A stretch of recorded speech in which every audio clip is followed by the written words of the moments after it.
Hi అండి, ఎలా ఉన్నారండి? అందరూ బాగున్నారా? నేనైతే చాలా బాగున్నాను. మీరు ఎలా ఉన్నారు? కామెంట్ చేయండి. రాగి పిండితోటి 2 రకాల స్వీట్ అయితే చేస్తున్నాను. కొబ్బరికాయని చిన్న చిన్న పీసుల కింద కట్ చేసుకోండి. మిక్సీ పట్టాను. ఈ పొడిని పక్కన పెట్టుకోండి. ఒక చిన్న ప్యాన్ తీసుకోండి. బెల్లం అండి తరిగింది ఒక చిన్న కప్ తీసుకున్నాను. ఆర్గానిక్ తీసుకున్నానండి, నేను అందుకే ఫిల్టర్ చేయలేదు. మీరు బయట బెల్లం తీసుకున్నట్టయితే ఫిల్టర్ చేసుకోండి. బెల్లం కొంచెం పాకం వస్తే సరిపోద్దండి. కలుపుతూనే ఉండండి.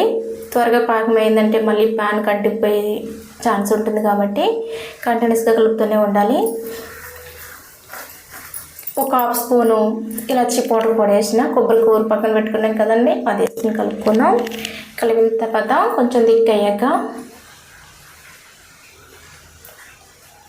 కలర్ మారుతుంది. రాగి పిండి హెల్త్ చాలా మంచిదండి. కలర్ వచ్చింది కదా, ఇందులోనే తగినంత నెయ్యి అయితే తీసుకున్నాను.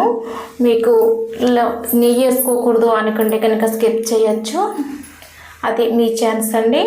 ఒక హాఫ్ స్పూన్ ఇలాచి పౌడర్ కూడా వేసి కలిపేసాను. దగ్గర పడింది కదా ఈ కొబ్బరి కూర, నవ్వుస్ అంటారు కదా దీన్ని, ఇది పక్కన పెట్టుకోండి. 2 కప్పుల రాగి పిండి అయితే తీసుకున్నాను. ఇందులోనే ఒక హాఫ్ స్పూన్ అయితే సాల్ట్ వేసి కొంచెం నెయ్యి వేసానండి. మీకు నెయ్యి ఇష్టం లేదనుకుంటే ఆయిల్ వేసుకునే కలుపుకోవచ్చు. కొబ్బరి కూర పక్కన పెట్టుకున్నాను కదా, నవ్వుస్ అంటారు కదా, నేను ఇది కూడా వేసుకున్నాక ఒకసారి బాగా కలుపుకున్న ఈ పిండిని పక్కన పెట్టుకోవాలి. రాగి పిండి చాలా హెల్త్కి మంచిదండి. మన పూర్వీకులు ఇదే తినేవాళ్ళంటండి.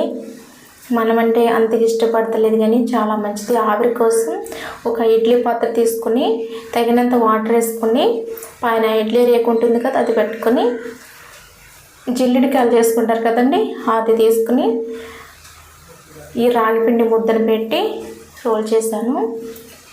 ఇవి ఆవిరి మీద ఉడికించుకోవాలి. పైన మూత క్లోజ్ చేసి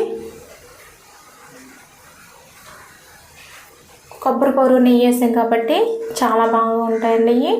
పిల్లలు కూడా ఇష్టపడతారు తినడానికి. అయితే కుక్ అయిపోయినాయి కదా, ఒక బౌల్లోకి అయితే తీసుకుంటున్నాను. చిన్న ప్లేట్ తీసుకుని ప్లేట్లోకి అయితే తీసుకుంటున్నాను. ఇదే పిండి కొంచెం పెట్టానండి పక్కనే, ఆ పిండితో అయితే అట్లేసాను.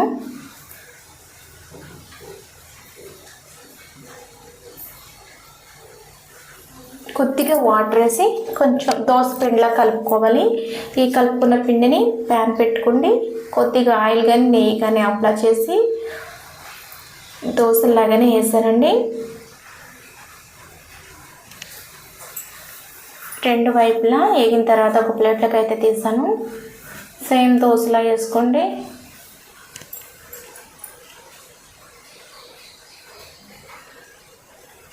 రాగి పిండితోటి 2 రకాల హెల్దీ రెసిపీస్ అయితే మీకు చేసేస్తాను. ఈ వీడియో మీకు ఎలా అనిపించిందో కామెంట్ చేయండి. వీడియో నచ్చితే లైక్ చేయండి. Thanks for watching. బాయ్.